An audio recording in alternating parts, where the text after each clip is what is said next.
এতিয়া এই বিদ্ৰোহৰ তাৎক্ষণিক কাৰণটো হৈছিলে এনফিল্ড ৰাইফলৰ ব্যৱহাৰ। এটা নতুন ৰাইফল ব্ৰিটিছসকলে তেওঁলোকে উদ্ভাৱন কৰি উলিয়াইছিলে, যাক কোৱা হয় এনফিল্ড ৰাইফল। এতিয়া এনফিল্ড ৰাইফলত যিটো গুলি ব্যৱহাৰ কৰা হয়, যিটো কাৰ্ট্ৰিজ ব্যৱহাৰ কৰা হয়, তাৰ ওপৰত এটা প্ৰলেপ আছিলে, এটা কোটিং আছিলে। আৰু এই গুলিটো ৰাইফলত লোড কৰাৰ আগতে তাৰ ওপৰৰ যোনটো প্ৰলেপ আছিলে সেইটো দাঁতেৰে কামুৰি এৰাবলগীয়া হৈছিলে, আৰু তাৰ পাছত সেই কাৰ্ট্ৰিজটো ৰাইফলত লোড কৰিবলগীয়া হৈছিলে। এতিয়া শুনিবলৈ পোৱা হৈছিলে যে এই যে প্ৰলেপটো যিটো দাঁতেৰে কামুৰি এৰুৱাব লাগে, তাতে গৰু আৰু গাহৰিৰ চৰ্বি ব্যৱহাৰ কৰা হৈছিল।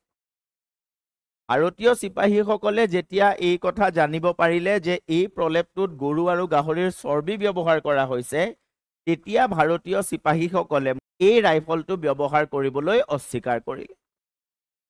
গতিকে এই ৰাইফলটো ব্যৱহাৰ কৰিবলৈ অস্বীকাৰ কৰিলে। তেওঁলোকৰ বিৰুদ্ধে কৰ্তৃপক্ষই অনুশাসনমূলক ব্যৱস্থা গ্ৰহণ কৰিলে, আৰু যেতিয়া কৰ্তৃপক্ষই তেওঁলোকৰ বিৰুদ্ধে ব্যৱস্থা গ্ৰহণ কৰিলে, তেতিয়া তেওঁলোকে মুকলিকৈ ব্ৰিটিছৰ বিৰুদ্ধে বিদ্ৰোহ ঘোষণা কৰিলে।